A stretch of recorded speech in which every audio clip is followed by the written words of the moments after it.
안녕하십니까.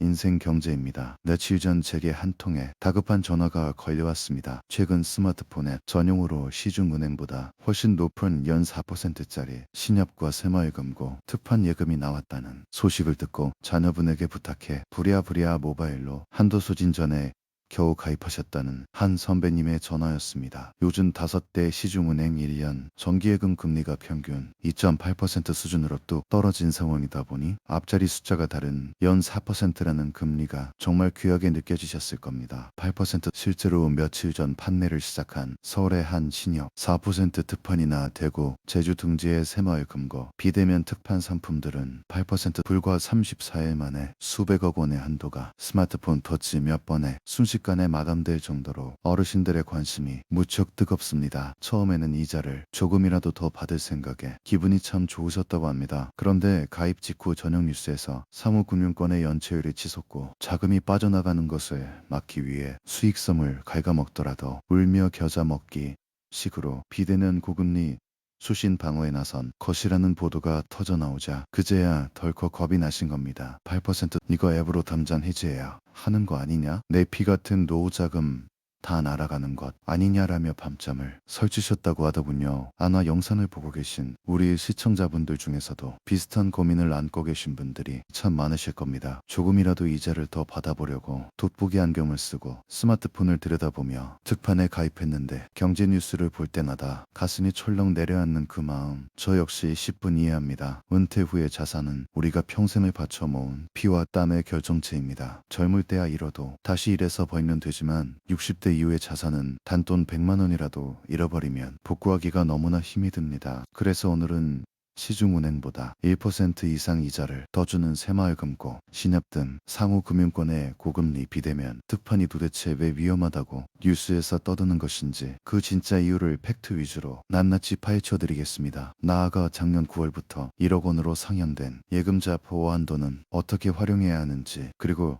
2026년 올해부터 완전히 뒤집힌 세금 혜택 규정에 따라 우리는 어떤 새로운 전략을 세워야 하는지 가장 현실적이고 현명한 가이드라인을 제시해 드리겠습니다. 가장 먼저 상호금융권이 왜 이자 부담을 감수하면서까지 연 4%의 특판 경쟁을 벌이는지 그 구조부터 이해하셔야 합니다. 세상에 공짜 점심은 없다는 말 다들 아시죠? 은행이 우리에게 높은 이자를 준다는 것은, 반대로 말하면 은행 입장에서는 돈이 그만큼 급하게 필요하거나 그 돈을 가져가서 더 높은 이자를 받을 수 있는 위험한 곳에 대출을 해주고 있다는 뜻입니다. 최근 상호금융권 위기설의 핵심에는 바로 부동산 PF 대출이라는 거대한 뇌관이 자리 잡고 있습니다. 우리가 보통 대출을 받을 때는 내가 가진 아파트나 땅과 큰 확실한 담보를 은행에 맡깁니다. 하지만 부동산 PF는 다릅니다. 건설사가 아파트나 상가를 짓기도 전에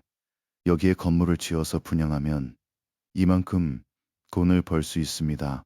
라는 미래의 사업 계획서만 보여주고 엄청난 돈을 빌리는 겁니다. 부동산 경기가 한창 좋을 때는 이 방식이 황금알을 낳는 거위였습니다. 건물만 올리면 사람들이 줄을 서서 비싼 값에 분양을 받았으니까요. 그런데 지금 상황은 어떤가요?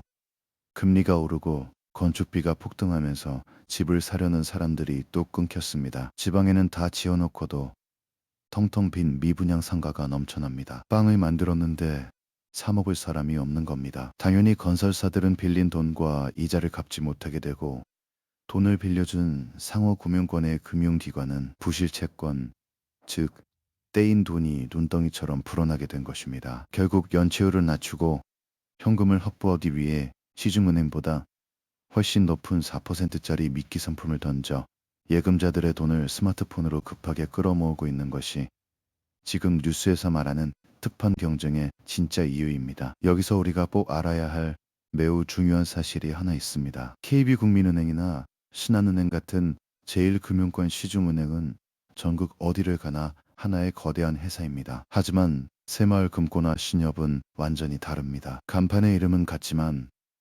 강남 새마을금고와 우리 동네 새마을금고는 지갑을 따로 차고 있는 완전히 남남인 별개의 회사입니다. 동네마다 조합원들이 돈을 모아 따로 차린 독립된 법인이기 때문입니다. 이게 왜 중요할까요?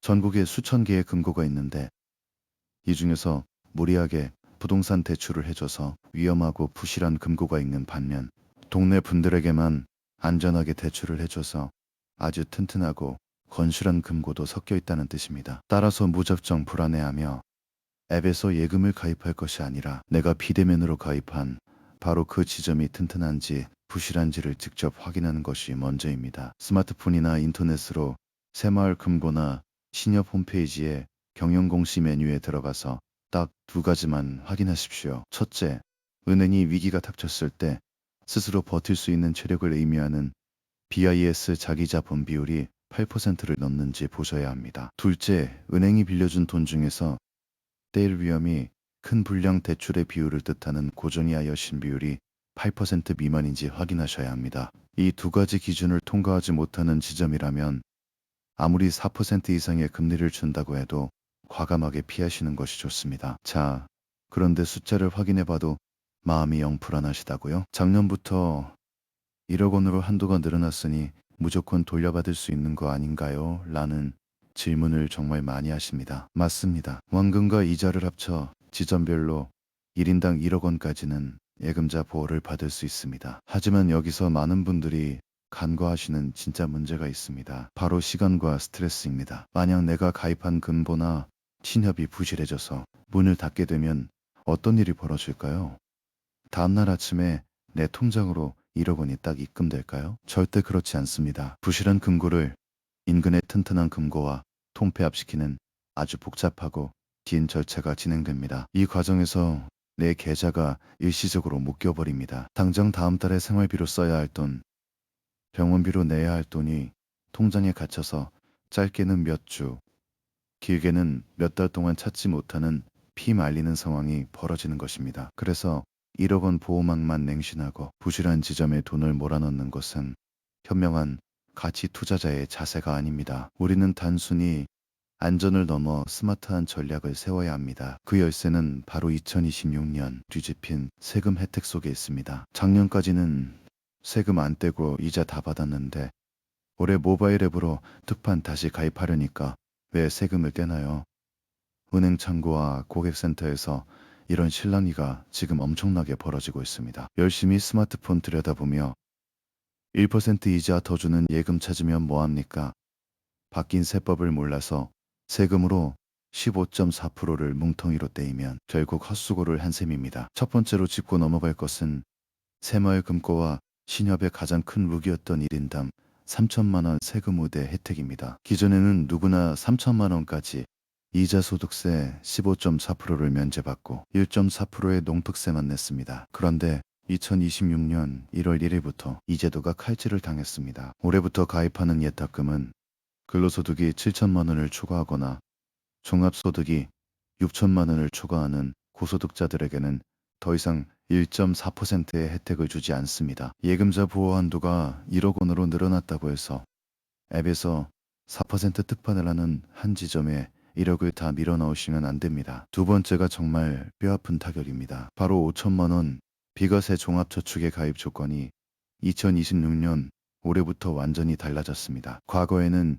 65세가 넘으면 누구나 5천만 원까지 이자에 대해 세금을 1원도 내지 않았지만 이제는 65세 이상 중에서도 기초연금 수급자이신 분들만 새로 가입이 가능해졌습니다. 소득이나 재산이 상위 30%에 해당하여 기초연금을 받지 못하시는 65세 이상 선배님들은 올해부터 통장 만기가 끝나면 비과세 연장이 불가능합니다. 열심히 일하고 돈을 모아서 기초연금을 못 받는 것도 억울한데 평생 누리던 비과세 혜택마저 박탈당하게 된 셈입니다. 그렇다고 대책 없이 주식 투자를 하자니 밤잠을 설치고 은행에 두자니 세금이 아깝습니다. 이럴 때 위력을 발휘하는 것이 바로 평소 제가 꾸준히 강조해온 고배당 ETF와 절세 계좌의 조합입니다. 세금을 떼이는 일반 은행 예금 대신 스마트폰 증권사 앱을 통해 ISA 개인 종합 자산 관리 계좌나 연금 저축펀드 계좌를 만드십시오. 이 특별한 절세 바구니 안에다 시중은행 이자보다 높은 연호에서 7%의 든든한 배당금을 주는 우량 ETF들을 골라 담는 겁니다. ETF는 우리나라를 대표하는 수십 개의 우량 기업이나 국채에 돈을 나누어 담기 때문에 한 지점에 내 원금을 다 몰아넣는 상호금융권 예금보다 오히려 변동성이 낮고 마음이 편안할 수 있습니다. ISA 계좌를 활용하면 수익에 대해 최대 400만 원까지 세금을 한 푼도 내지 않고 초과 금액도 9.9%의 낮은 세금만 내면 됩니다. 비과세 종합저축의 문이 닫혔다고 좌절할 것이 아니라 새로운 절세 바구니를 적극적으로 활용해서 매달 제2의 월급처럼 현금 흐름을 만들어내셔야 합니다. 시청자 여러분, 경제 법안과 세금 제도는 매년 이렇게 무섭게 바뀝니다. 어제까지 정답이었던 투자법이 오늘부터는 오답이 될 수 있습니다. 내 소중한 돈을 스마트폰 화면에 4%라는 숫자 하나만 보고 온전히 맡기지 마십시오. 오늘 알려드린 1억 원 보호한도 활용법과 2026년 세법 개정안을 바탕으로 당장 내 예금 통장들의 만기와 세금 혜택 여부를 깐깐하게 점검해 보시기 바랍니다. 인생 경제는 앞으로도 이렇게 급변하는 경제 환경 속에서 어르신들의 잃지 않는 투자를 위한 가장 빠르고 정확한 나침반이 되어드리겠습니다. 오늘 내용이 도움되셨다면 구독과 좋아요 꾹 눌러주시고 주변 분들께도 널리 공유하셔서 바뀐 세법 때문에 아까운 세금을 내시는 일이 없도록 챙겨주십시오. 지금까지 여러분의 든든한 파트너 인생경제였습니다. 감사합니다.